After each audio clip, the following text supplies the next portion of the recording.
Hi Tim. Hi Joel, how you doing? I'm good, mate. How are you? Yeah, good. Good. So we're in cutting room floor, episode number 2. Yes. For those who may not have seen the kind of first episode, as it were, Yeah. it feels very official calling it an It does. episode, doesn't it? It sounds a lot more professional than what we are. Yeah, and a lot more polished than it Which is essentially two people sat in a room with a camera in front of them. So yeah, basically. yeah. Do you want to tell us what kind of the heart behind cutting room floor? Yeah, I guess it's an opportunity for us to talk around some of the themes and ideas that cropped up out of the sermon, Mm-hmm. but also just to kind of talk more generally as well. So there'll be a little bit of everything thrown in there, but yeah, just a chance to kind of reflect a bit more deeply and Good. I enjoyed last one, even if no one else has watched or whatever. Yeah, so I good. enjoyed. Good to talk. Yeah, exactly. Yeah. Yeah. Awesome. So Sunday, massive kind of, I guess, message in terms of its like scope for the future, Yeah. talking about vision. There was a lot in there. I know you Yeah. did 2 parts. Yes. So do you want to just recap us on like the two parts? Well, I guess the 2 parts. One was looking at Isaiah 61, verse 3, and we were just exploring like the theology and reflection around this verse. It says there will be oaks of righteousness, a planting of the Lord for the display of His splendor. Mm. So it was really rich. There's a lot in there. It's all about God's redemptive imagination for His people, really, and how He's taken them through a process of restoration to get them somewhere. Yeah. So it kind of aligned perfectly with us as a church, because that was the passage that really brought us to Glossop. And the question I'm asking is, okay, God's kind of restoring us, Yeah. but what for? Yeah. Why? Is it just so we can go, oh, it's great that yeah. it's great we're back? Yeah. Or is there something more that He wants to do through us? So that was kind of the first section. Then the second section was looking a bit more specifically at how that text, I guess, is inspiring vision for the next season of the church's life. And yeah, again, some really rich stuff in there, I felt, and some exciting things. For me, at least, these are things that have been bubbling away for a long time within me. And I was at I think I was sharing this with you earlier in the week, but we'd gone away to this kind of church seminar, I think. Yeah. And it was actually nothing to do with what was shared there, but I just had this sense of God kind of speaking to me about confessing my dreams. And I realised, like, for various reasons, there have been times where I've maybe not fully just opened up about the things that I believe God's put within me and the vision that I have for things.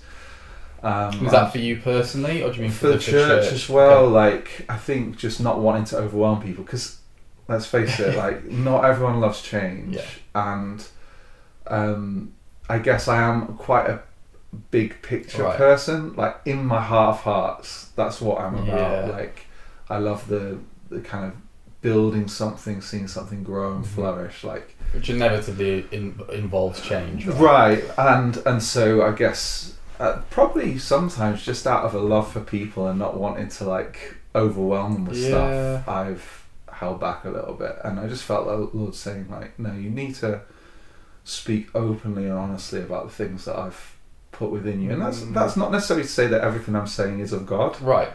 Do you know what I mean? Because it might absolutely. be that some of it's I confess the dream, and then together we discern, well, is that God's heart? Or is there parts of it that we want to hold on to, parts of it that actually maybe that's not for us, and some of it might be for me. Yeah, exactly. You know, so there is. It's really interesting when we start talking about vision, about discerning, like, what are things that I'm carrying that are just for me, but what are some of the things that I'm carrying for the sake of this local church? So it's an interesting thing, and I don't think you can always discern that straight away. It takes some time sometimes, and I love the fact that we're a church family discerning it together. Because then it's not all on me, you know. And there's a richness of then moving together. So if it's just all on you and it's just your vision, you're trying to communicate that to the people, and it's like, come on, follow me, and everyone's like, well, why? But actually, if there's a whole team of people that are like, we've bought into this together, like, we're all passionate about this, it's it's much easier to move together than like trying to drag people with you. And we'd had a very honest conversation a while ago. I reference this all the time now, where you'd said to me, sometimes it feels like when I'm having conversations with you, it's a mic drop. Yes, you've made your mind up already. Right. So we come together, we're processing ideas, and then I'll probably throw in a Tim Keller quote. Absolutely. And then like land a conversation, and you feel like that's it then. There's no more room for like discussion or exploring it. It's like, well, Tim knows what is right. He's done his research. That's it then. There's no more to go on. And the truth is that there would be a lot of things that I have thought deeply about. Absolutely. So what I'm trying to do now is say, actually, I want to go through that process of reflection together. Yeah. And so it's a new thing for me. It was pretty strange actually to be speaking about some of this stuff and saying, I don't have the full picture. I've not thought this through to the nth degree. Obviously, I've still prayed and thought. But the sense in which I'm offering this, and now we're going to collectively process what could this mean for us as a church family. So I find that is that beautiful mix of human wisdom that is a gift from God that He's given to us, and faith in God for like the stuff that I don't know. I don't know the future. I don't know where this is going to go. But God, I need you to guide and direct. I'd say it's probably been part of my leadership journey as well. Is like, I wish there were more seminars on leading when you don't know. Like when the answer isn't always clear, because often that's what ministry can feel like.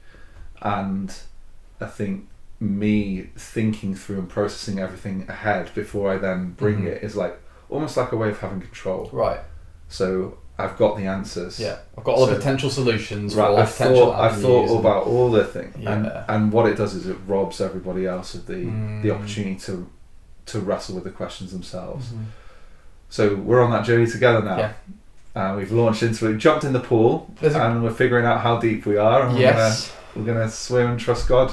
There's a good book that we read this years ago back at Bible college, Canoeing the Mountains. Oh yeah, I love. Have you come across that? And that literally is all about like they were venturing into unknown territory and how do they lead people and how they navigate it. Yeah, it was the American explorers who were sent to try and discover a waterway that went through from one side of America to the other. Yeah. And there was just this assumed belief that there was a waterway, because that would have helped them in trade and all the rest of it. And then they canoed through the whole thing, right? And easy. So they set out on the journey with their canoes, and then they suddenly realise there's the Rocky Mountains. Yeah, can't canoe over this mountain. And so the question is, what do you do when the thing you have planned for is disrupted and life doesn't show up the way you thought? And there's a big challenge in front of you. Do you turn around and come back? Yeah. Or do you just go like, right, come on guys, we're going? Or is there more to it of like taking people with you and, you know, all of that? Adapting to new situations. Yeah. It's interesting because like Todd Bolsinger, who wrote it, like his whole premise around it was that Christian ministers were trained for a world that no longer exists. So a lot of what's happening now, I mean, you think about the political landscape, you've got technological challenges, you've got we were trained for a world that kind of reflected Christendom, so there's a general sense that people believed in God, and now that's not the case, and would protect even like the Sunday service. Right. Sunday, always come to Sundays, most things are shut on Sundays, and we just don't live in that. It's just not that world anymore. So the training we had doesn't necessarily prepare us for the world we're in, and that, I have to say, that's my experience. It's like, okay, so I'm now having to learn to minister in a world that I wasn't prepared for. And I don't think anyone really was prepared for like social media, crazy politics, global unrest. Like it's a lot to navigate, really. It is. And I think, you know, I've been in situations where, because in church you've got a mix of people, you mentioned it earlier, but you've got people who are like totally against change, and for all sorts of different reasons, but like, I'm not going with any change. You've got people who are open. I'll see how it goes. Yeah, I'll see how it goes, but I need some more convincing. I need to go on a bit of a journey with you before I'm there. And then other people who are just like, they're already like they're already ready for the change. As soon as you say something like, yeah, I'm there, I'm with you. Yeah. And actually, I've been in settings where I remember this phrase, just go with the goers. And I'm like, well, what about the people who might go, who need a bit of time? And I think that's the nature of, pastoral ministry. You've got a wealth of different people, and you've got to be patient as well. And it's hard, isn't it? If you're a visionary and you've got kind of a bit of an apostolic gift of like, I want to pioneer new things and I want to go, the tendency can sometimes be, these people, they're just not coming with me. I'm just going to go for it. But then you find you've got no one with you. I have to say, I don't feel that. Cool. So even though I'm really passionate, I said to the church when I first arrived, like, if you want someone to maintain what you have, just don't bring me I'm here. Not the person. It's not going to be fun for anybody. Yeah. But if you do want to see something grow and God do something more in this place, like, I'm with you 100%. Like, I'm ready for that. I think one of the things that we maybe don't talk enough about with change is that it's not just necessarily about the specifics of change, but about, so I would say change, how we embrace change is as much an emotional process as it is about the specifics and content. Yeah. So let's talk about, I'm glad we're not in a church family like this at all, but there's churches out there who want to change the colour of the walls. Right, and they've got committees who are like, and they're ready to like, blow each other up because they're falling out over the colour of the walls or whatever. And often we think it's about the colour of the walls, but often when you dig underneath it, there's emotional reasons why that's significant for them. Yeah. So it might be that their granddad painted that wall and he wasn't a wealthy man and he donated the money himself, and there was a lot of cost and sacrifice, and so for that person, changing the colour of the walls is almost like the sacrifice of my granddad doesn't matter. Yeah. And it's more of an emotional response. And I think often like our initial response to change is probably a reflection of where we're at emotionally. And as a leader, as someone who maybe wants to initiate change, I need to be mature enough, I guess, to give people space to process emotionally. Yeah. So there's some stuff that will come up in the next couple of weeks where I think I would be acknowledging I've got an emotional response to this. Like, it's exciting on one level, but then there's a cost to it as well. And I feel that. Yeah. It's not one or the other, it's both. And to say those emotions aren't bad. Right. Do you know what I mean? Like, just because we often talk about you've got an emotional response to that. Often some people go negative. I shouldn't have emotional responses. Right. Okay. Exactly. No. Like, you've been given emotions, and that's okay. I think it's our kind of responsibility to help steward that and help ask that question. Yeah. Why do you feel that way? Yeah. And sometimes, and that it just naturally take more compassion for people and patience and grace, because when you might want to just move on and be like, I want to bring the change, you have to slow down, because if you want to take people with you, you've got to be asking that question, like, why are you feeling that way, and acknowledge that this could be a longer journey than you anticipated. And also the other thing is to say, just because we're initiating change doesn't mean we believe we're right about everything. Right. So there might be some things that we've said, this is where we feel we're headed, and then people bring some really valid concerns and we go, maybe we need to adjust course. Yeah. Like, it's not a top-down dialogue, this is where we're headed. It's a let's provoke a conversation, and often things will change. That process of discovery. Right. Let's go on the journey together, as opposed to I've made the... And I think in a fast-moving world, if we want to be effective at reaching our world and effective at making disciples, like we've got to be adaptable. Yeah. Like, we've got to be able to respond in a way that reflects who Christ is and what he values. Like, not losing the heart of the gospel, but maybe just being malleable in how we go about doing it. So I'll be honest, like, doing this kind of thing, it's not my first love. Yeah. So this takes me back to the days of like COVID and being in front of a camera and just like it was soul sapping stuff. And so this isn't my natural thing, but I realised like in this current climate, having these kind of conversations in front of a camera means other people can connect in a way that they wouldn't be able to if you're writing a really long church newsletter. I mean, I heard someone in our life group talking about like the little videos that you send out and the cutting room floor, and they were like, we find it great because I'm in the car. I can just listen to it in the car. Yeah. And it's like, I love that. Yeah. It's edifying stuff. It's good for the soul. At least you hope. Yeah. So I just want to say hello to anyone who's driving in the car right now. Like, to the people in the future who are listening to keep your eye on the road, but I hope you're enjoying this and just want to say we love you and appreciate you. And absolutely. Yeah. Talking to the people of the future. Exactly. It's weird, isn't it? It is weird. It is funny. So yeah, that's some cool stuff, and I hope people will hear the spirit with which we're bringing this. Yeah. So it's not we're willing to listen, we want to hear, we want to discern, and we want to know essentially what's best moving forward. So yeah. It's good.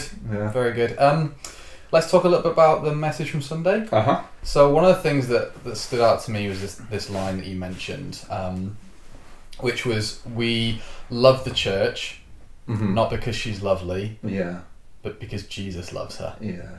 And I love that. I think it's a really healthy way, because there are so many people, I think, with church hurt and who've fallen out with the church and then struggle to love the church. And it's like, I do think it's a natural part of like understanding biblical love that it's Jesus called us to love our enemies. It's totally different to the world that we live in, where it's like, I'll show you love if you're lovable, and I'll show you love if you're being loving to me. But as soon as you stop being like loving to me, I'm like, I don't know if I want to keep loving you, then you don't deserve it. But actually Jesus' challenge to us as his followers was imitate me, and he was like, I'm going to love my enemies to overcome and not perpetuate kind of this cycle of I'll only love if you love me, because the reality of none of us can love as well as we should. None of us can love to the standard of Jesus, and so actually he calls us to a higher way that is going, I want you to love unconditionally, love your enemies, and in doing so be part of that redemptive imagination of dreaming for a future where we're able to love people because we've been loved by Jesus, which is a perfect love, as opposed to I'm going to love you because you're loving me well, but as soon as you stop, then I'm going to stop loving you. And I think Jesus does call us to do that with the church as a whole. But I think you nailed it on the head when you said that we love the church not because she's... and sometimes she is. Not because she's always lovely. Yeah. So it's like sometimes there is... Exactly. Sometimes it's great and you're like, I love the church, got a real passion, but sometimes the church does hurt you. And I think it's interesting you raised about loving your enemies in that, because I think often we hear love your enemies as like, okay, I'm going to love people because I have to. Out of obligation. Right. So what that looks like really is I'm going to do good to people, but my heart isn't really going to be for them. Right. And I think Jesus is genuinely calling us to love. And what I think that means is to have a real affection. Yeah. Like, it's not just... Yes, it is... Love is an action. It's shown in how we respond to people. But it's also having like this genuine affection to love what Christ loves as he loves them. Yeah. And for me, I actually feel a bit emotional talking about it, because I think even for myself, I think it's been really easy for me to lose sight of just how passionately Jesus loves his bride. Like, he loves her deeply. Yeah. And I was in a meeting yesterday where someone spoke about Jesus with Judas, and how Jesus was obviously in the garden. Judas comes up to him, and before he betrays him, as he's betraying him, Judas kisses Jesus on the cheek, and Jesus doesn't turn away. Yeah. And so, like, even in the midst of being betrayed, Jesus is so emotionally available to his betrayer that he can receive intimacy from them. And I don't know, I think it is good to have healthy boundaries. I don't think we should be doormats or anything like that, but I think at the same time, often our response to things or people that have caused us pain is cut off. Yeah. I can't have anything to do with you anymore. And I think there's probably a lot of that with church right now. Yeah. People have been scarred and wounded, and their response is, that's it, I'm done. Yeah. You're not safe, I can't be near you. I don't want to feel like that again. So to not feel like that means to not go in the place where I got hurt. And I would say, actually, to be Christ-like, to love the church, is not to become a doormat. So having healthy boundaries still is not a lack of love. Yeah. But also having the emotional availability to be present. Yeah. And I don't know, I really feel like just that invitation from Jesus to have the tender, passionate heart of God for his people, and to know, like, we're loved unconditionally, unreservedly, and undeservedly. Yeah. And when you love out of a place of obligation, I think there is a length of time that you can keep doing that for. Yeah. You will hit a point though where you just become bitter or angry or annoyed or exhausted. Dried up. Apathetic. Dried up, exactly. It's better than hate. I think if we're on a journey and you're like, right, I hate the church right now, like, I would be like, okay, loving out of duty is like a step forward. Yeah. You know, that's good. Yeah. But there's only so long that can sustain you. And it's because you're trying to love. Again, it's the fact I don't feel the affection for the church. I don't feel this like deep, like emotional well of just beauty and love and a heart for the church. It's, I've been told I should, and I know it's the right thing to do. Don't feel it in any way, shape or form, but I'll just keep doing that. Like, that's a good, in a sense, it's a good response. It comes out of a good place. But there is only so long that you can keep doing that for before you then get kind of hurt again. Because equally at the same time, if you're loving out of duty, and the nature of being in a church is full of people, and some people are going to rile you up the wrong way, some people are going to hurt you, iron sharpens iron, so one man sharpens another. Eventually, that love out of duty is, you're just going to get like hurt again and again and again, and you're almost opening yourself up to being hurt. And it's like, well, I've been loving the church because I should for this long, and it's still not doing anything for me. Like, well, maybe it could be that we're loving out of the wrong place, and a place of dryness. But even if you do love the church with a tender heart, even if you're passionate about her, even if you love her with the heart of Christ, she can still wound you. Yeah. And I think being honest about that and saying there is a cost to being part of Christian community, that you will experience pain. Yeah. And it's like any other human relationship. Like, I bet there have been times where I've hurt Sarah. Yeah. And I hate that I have, but I have. Yeah. And that's part of being married. You have these kind of moments where maybe you let one another down, you forgive, you restore, and that's the rhythm of Christian community. It's like when Jesus talks about it in Matthew, and he says, when another brother or sister, like, it will happen. So it's not an if. It's like, I love the realism of that. Like, there's a cost to Christian community. There will be pain, but actually it's an invitation to experience a new kind of relationship where there's restoration, forgiveness, redemption in there as well, and we offer that to one another. And I have to say, like, in this environment we're in, we just aren't in a world where that's normal or even easy to imagine.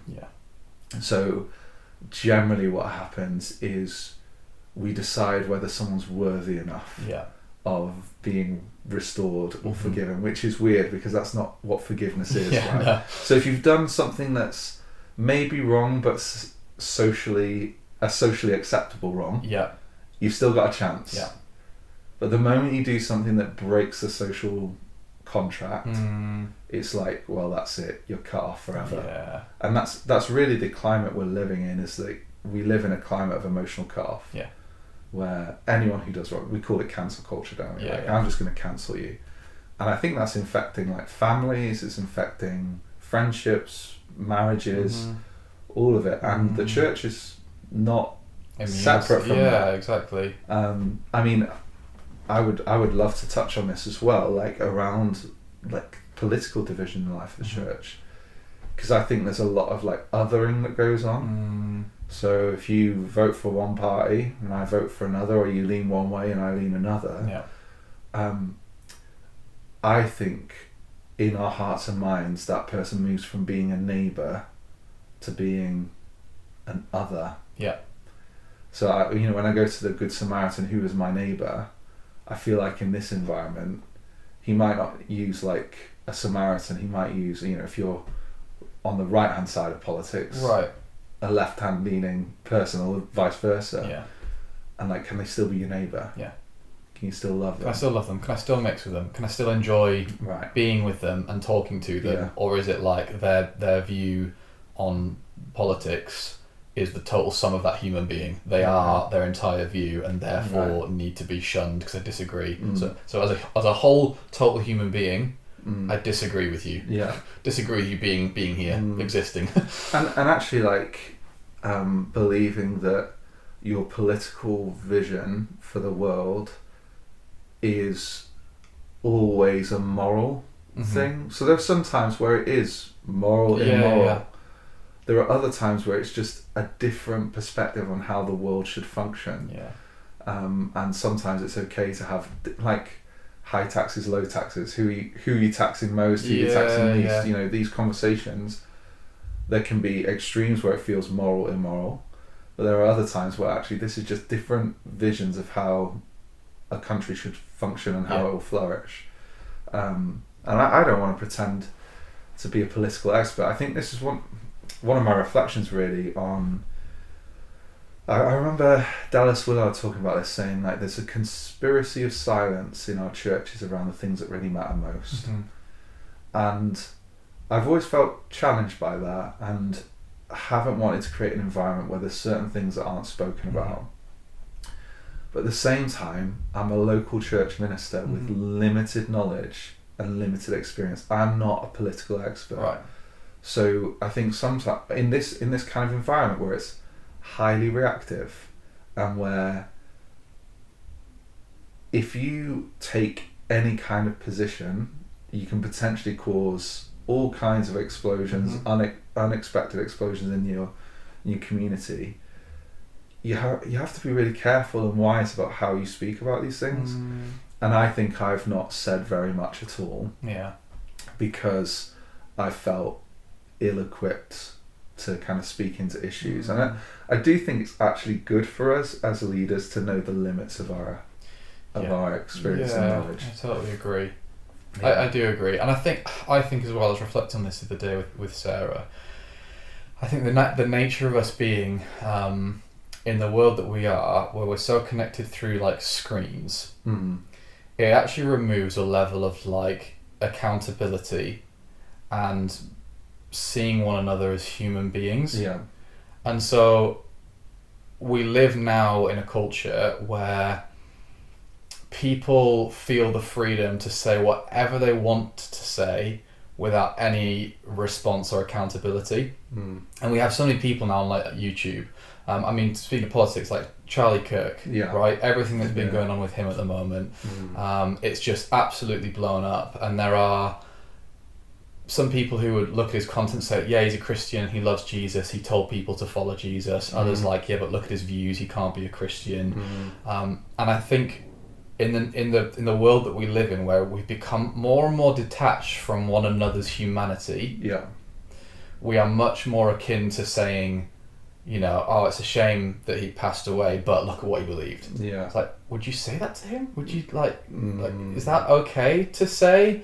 And there's other. So I would say there's like, it's interesting really talking about this, because I think social media, generally what we do is we're catching reactivity from each other. And by reactivity, what I mean is our instinctive response that is often triggered by our most unhealthy parts of ourselves. It's like road rage. Yeah. Right, so if you're in a car, someone gets angry with you, they could be, you might not hear what they say, you can just see that they're upset, but then you've caught what they're carrying. Yeah. And you go and you know what it feels like your heart's pounding or your mind's worrying, you want vengeance or whatever. And I think that's often the case on social.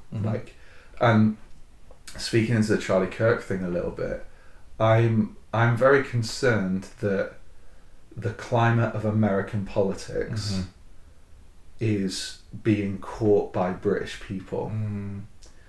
And it's a totally different world. I remember reading a book by John Sopel, and the title, it was about America and the differences between America and Britain, and the title of the book was If Only They Didn't Speak English. Because his whole thing is like, they speak the same language as us mostly, but it's a totally different world that we don't fully understand, and we're like catching from them. So the Charlie Kirk thing's really interesting because on one level he was a Christian, right? And so there's some people in our church family who feel real grief at the loss of a Christian brother. Yeah, I know that was my reaction when we heard that he'd been shot. Like, my heart just sank. Like, I would have felt it about anyone, to be honest. An assassination of another human being should provoke shock. And what we are seeing is actually things we weren't meant to see. So now online you can actually see the video of him being shot.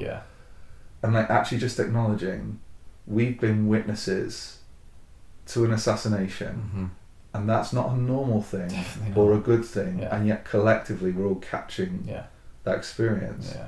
You know, if you were walking down the street and you saw somebody shot, I'd be like, Joel, do you need to take a few days to like go and process what you've seen? Like, do you need some counselling, some support, some care? But we don't necessarily think in those terms when we see it online and things. And you wouldn't stand over the person and go, well, I think he was a Christian, but do you know the views that he had? Like, can you believe those views? And then just start dissecting. And I think sometimes we're very quick to just dissect without evaluating how am I actually feeling towards the death of this person. Because the reality is the death of any person should evoke grief, because it's not how the world should be. It's not the ideal that God has created us to be. So like the invitation in this is to connect with the other person's humanity. Right? So whoever they are and whatever they represent, this is a human being who's been, killed. And, you say the same about, war-torn countries. Like, people have very strong views on different political things, but these are human beings who are experiencing real pain, real anguish. But then on the flip side, there is nuance in this, because yes, he was a Christian brother, but he was also a political activist. So some people who are going around online, I've seen it where they're saying, he's a Christian martyr. But he didn't only represent Christ in people's imagination. Like, in the public sphere, he also represented a political standing. And actually, for some people, I think there's an awareness that what's happening in America is that Christianity is being hijacked for political purposes. And so there is some of that underneath all this bubbling away, where people are like, I'm not sure necessarily the Christianity of American right politics is the kind of Christianity that I've bought into and I'm following Jesus of Nazareth sort of thing. And I think we need to be honest about that, because no political party is going to represent. But those kind of discussions are always the most fruitful, and they're always best when you start from a place of someone's humanity. They just are. Like, you naturally, I could disagree completely on something with you, but you're a human being. Do you know what I mean? Like, you're my brother in Christ. That's how I first and foremost see you. I don't see you as the sum total of that opinion that I would disagree with. So I'm able to go, I respect you as a human being. I'm happy to have a conversation. I'm happy to love you despite the fact that you believe something totally different. Despite that, I'm a hot mess. Exactly. Exactly. But I think it begs the question, and this is something you touched on Sunday. We were talking about loving the church, loving other people, seeing their humanity, even when we disagree, even when we're hurt. And actually, if we're doing that out of duty, we dry up. So it begs the question, how do you get to the place or you're not doing it out of duty. How do you just manufacture and just one day wake up and decide, I'm going to have affection for the church and it's going to be genuine and authentic and it's going to be great? Or is there something that we could do that helps towards that? Yeah, I mean, the how-to question is always an interesting one, isn't it? And I don't necessarily feel like there's always a quick fix. I think for me, catching Jesus' heart is really important. So I think when you look at a lot of like spiritual formation or transformation in the scriptures, it begins with an awakening to who God is. Begins with God. So Moses goes up the mountain, he sees God, and then his physical appearance is he's literally transformed because of being in God's presence. So in this kind of situation, I honestly think it begins with like this prayer of, God, help me love what you love. Give me a vision of your heart. Help me catch, and to invite the Spirit to soften us. It's funny though, isn't it? Because sometimes we come up with, here are these tools to help you do that, and here's what you can do here. And I do feel like God sometimes like, the tools are great, but you could just ask me. You could just ask me persistently and I'll do it, because I'm also passionate that you would feel that way. And I think he loves those kind of, one of the phrases for me is, Lord, keep my spirit sweet, keep my heart pure. And like in the midst of all the rubbish of life and the challenges that come, just inviting God to protect your heart, guard your heart, and for him to do the work of cultivating your inner world is really important. Like obviously, like praying about it and maybe reading scriptures that remind us of the beauty of the church and how Jesus. I think for me, something that really struck me is like the language of calling the church his bride, but then also like that he bought his bride with his precious blood. Like this is a costly kind of love, not just this kind of cheap, I kind of care about her, so she'll be part of my life. It's like, no, I am wholeheartedly devoted to her good, and definitely. So I think for me, one of the things that's helped me a lot in this, I remember back at Bible college. So you'd think Bible college, that'll be the place that I'm absolutely on fire for God. It was one of the driest places of my life. It's one of the places that I felt most dry, and I think what had happened was I'm surrounded by like Christians and we've got these times of devotion, but I was just so consumed with like studying scripture and writing essays, it became more dutiful and something I had to do rather than something I delighted in doing.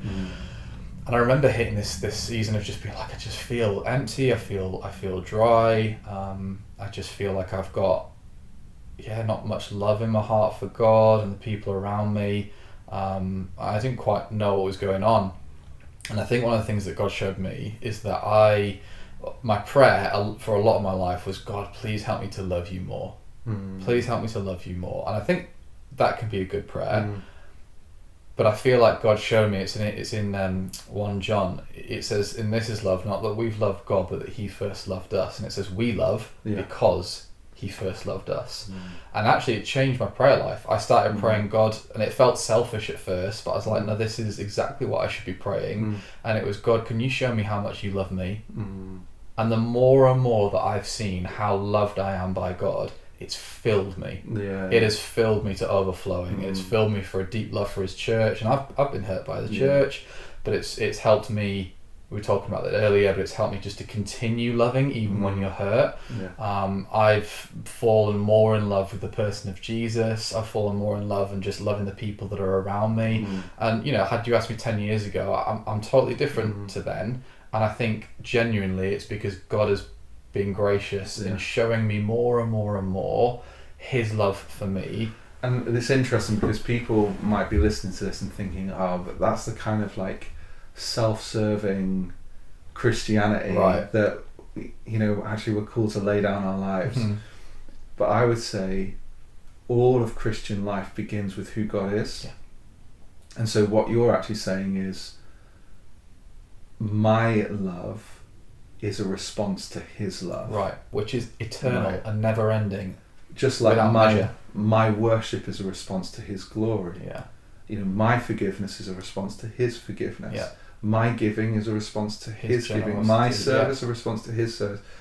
And everything about the Christian life is a response to who God is. Yeah. And I think it is counterintuitive, because we think, okay, we live in a very self-centered, self-serving society, and self-obsessed almost. And so what we think is we need to do the exact opposite. Right. But I often feel that the great barrier in our lives is we don't realise how great the love of God is towards us. We don't realise how great the mercy of God is towards us, and moving beyond just that like intellectual God loves me to I've felt to the very core of my being, seeped into my soul. I am deeply loved, and that is the foundation from which I live my whole life. Changes, like, it's changing me as a leader, because I think growing up, I sought validation because I felt unloved. I felt unseen, and so I had this need to seek out some kind of. Actually, for me, it was like, I don't need you to, to intimately know me. I just need you to be impressed with me. If you're impressed with me, I'm good. Like, I've got enough to get on with my life. But now I'm like, I'm loved by the Maker of the heavens and the earth, and that's the solid rock. And so actually, I don't need to achieve. If I die tomorrow, my life is secure in His hands. Like, if I try some things and they fail, like, I would say a while ago, let's talk about vision again for a second. Before we moved to Glossop, I was praying some big prayers, and I'm like, God, I give you my life, and I want to make my life count for your kingdom. That was the kind of prayer I was praying. And one side of it was like, yeah, God, genuinely I do want to serve you, but I also need my life to count. It was a really interesting thing of like, actually the call into ministry, there's something about it where I need some validation. I need to like feel like I've done something that matters in order to matter.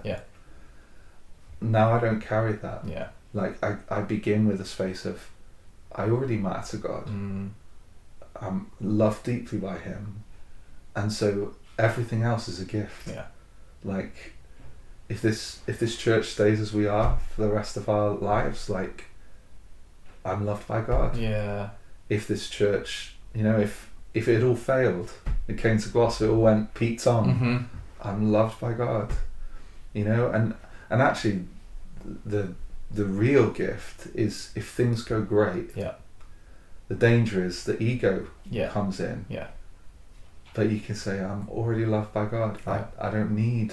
It combats all of that. It combats all of that, and it is. It's the fuel, because it's God's love is, and I love this. I love sharing it, but God's love is immeasurable, and we were created to desire more of God's love. So He created with us with this unending desire, and He has an immeasurable amount of love. So we'll always desire more of His love, and He'll always have more love to give us. People don't have that. So if I'm loving you because of the way you're loving me, well, my love for you would be imperfect because your love for me is imperfect. But God's love for me is perfect, and it's eternal, and it will never end. So the more I receive from God, His love for me, the more I'm able to freely pour out to others and continually pour out to others. We love because He first loved us. Exactly. It's good. Well, we can land it there. Good. There'll be more to come. And, I wonder if maybe we could just pray. I think there's been a couple of things that we've touched on. So the Charlie Kirk thing, I imagine for some people it's been triggering to see Christians who maybe are aligning with him politically or something, and finding that quite jarring and difficult. And there's probably other people who are feeling quite difficult, that they feel grief for the loss of a Christian brother, and it's almost like there's this side of the church that kind of doesn't feel any grief about that or sorrow about that. And so I wonder if maybe we can just pray into that we would recognise his humanity in this, that we can grieve the loss of somebody who is loved by God, while also recognizing that as a person he represents something that's polarizing in our society in terms of political stance and stuff like that. So it would be good to pray into that a little bit. There would be a church family where it's okay to have different political views and stuff like that. And maybe just praying for a deeper love for Jesus' church as well. So shall we do it? Shall we just pray? Absolutely. Yeah, God, thank you for this time. Lord, thank you that we're able to discuss these topics. I want to thank you first and foremost for the love that you have for us, Father. And that was displayed most evidently through sending your Son to die on the cross for us, to live for us and model what that looks like, to die for us and to be raised to life again for us, Lord. I just thank you that we have hope in you. And I thank you that we have everything that we need from you. As Tim mentioned on Sunday, you are the source of all things that are good. And I pray that you'd help us to come to you as the source of all things that are good, that our love for one another, our understanding of seeing others as human first and foremost, God, as people created by you that you deeply love. Lord, I pray that you'd help us to love them, help us to love your bride, help us to love the church. God, would you pour into us just an abundance of grace and patience and love and kindness and the fruit of the Spirit, that we would become people who point to you, Jesus, point to your goodness, point to your love, point to your life. Help us to model that to the people around us. Help us to overflow with the love of God so that we can love the people around us well. In your precious name, amen. Yeah, Lord, I just pray we'd be a church where, in a world where politics polarizes and separates, Lord, that we'd be a church where we see one another's humanity, regardless of our political positions. And Lord, I pray that you would help us to grieve the loss of Charlie's life. Yeah. Lord, that we would feel sorrow for his family, for his children, Lord, and this deep sense of this is not the way that things ought to be. This is not the world that you designed to flourish and to know life and abundance. But Lord, at the same time, I pray we would have compassion for one another, recognizing that while he was a Christian brother, he had views that politically were polarizing, and that's also okay. And Lord, help us to be connected in our differences. So Lord, I just pray, help us as a church. And as Joel said, I just pray, Lord, you give us a love for the things that you love. Give us a love for your bride. And Lord, may we see your church here in Glossop just flourish and thrive in the years to come. May we be a planting of the Lord for the display of your splendour. May we be a vibrant, visible witness of your goodness in this valley that produces seeds of the gospel in this valley and beyond. So we bless you, Lord, and I just pray for each person, whether they're out running or walking or doing the ironing or driving in the car. I just pray you would bless them and that they would know your presence this day in your precious name. Amen. Amen. Amen. Thanks, mate. Thank you.